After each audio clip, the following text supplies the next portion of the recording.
ఎన్టీఆర్ సంచలన నిర్ణయం. TDP party కోసం నారా లోకేష్కి 50 కోట్ల చెక్ ఇచ్చారట junior NTR. Junior NTR Telugu Desam party కోసం ఇచ్చినటువంటి భారీ చెక్ని చూసి అందరూ ఆశ్చర్యపోతున్నారు. తారక్ తెలుగుదేశం పార్టీలోకి వస్తారు అనడానికి ఇంతకంటే పెద్ద సంకేతం కావాలా అంటున్నారు ఎన్టీఆర్ అభిమానులు. కాబట్టి ఈ విషయం కూడా రాష్ట్ర వ్యాప్తంగా ఎంతో వైరల్ అవుతోంది. తెలుగుదేశం పార్టీ కోసం యంగ్ టైగర్ ఎన్టీఆర్ రావడమే కాదు, తెలుగుదేశం పార్టీ మంచి విజయం సాధిస్తున్న నమ్మకం కూడా మాకుంది అంటూ చెప్తున్నారు.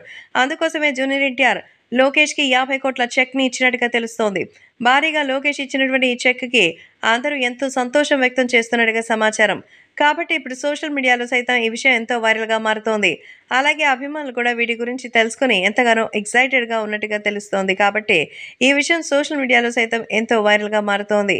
అభిమానులు కూడా తెలుగుదేశం పార్టీ కోసం 1-2 కాదు 50 కోట్ల చెక్ ఇచ్చారా అంటూ ఆశ్చర్యం వ్యక్తం చేస్తున్నారు. ఈ 50 కోట్ల చెక్ ద్వారా తెలుగుదేశం పార్టీ మంచి అద్భుతమైన విజయం సాధించాలని కోరుతున్నట్టుగా అయితే సమాచారం. కాబట్టి ఇప్పుడు సోషల్ మీడియాలో సైతం ఈ విషయం వైరల్ అవుతోంది.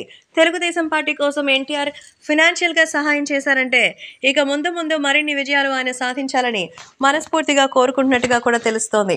అంతేకాకుండా తెలుగుదేశం పార్టీలో మంచి సక్సెస్ రేట్ ఉందని, ఇప్పుడు ఫండింగ్కి కాస్తంత ఎక్కువగా జరిగితే రాబోయే ఎలక్షన్స్లో తెలుగుదేశం పార్టీ గవర్నమెంట్ని ఫామ్ చేయాలని, ఖచ్చితంగా మంచి విజయం సాధించి రాష్ట్ర వ్యాప్తంగా తెలుగుదేశం పథకాలను ప్రవేశపెట్టాలని ఎన్టీఆర్ ఫైనాన్షియల్గా 50 కోట్ల చెక్ని ఇచ్చినట్టుగా తెలుస్తోంది.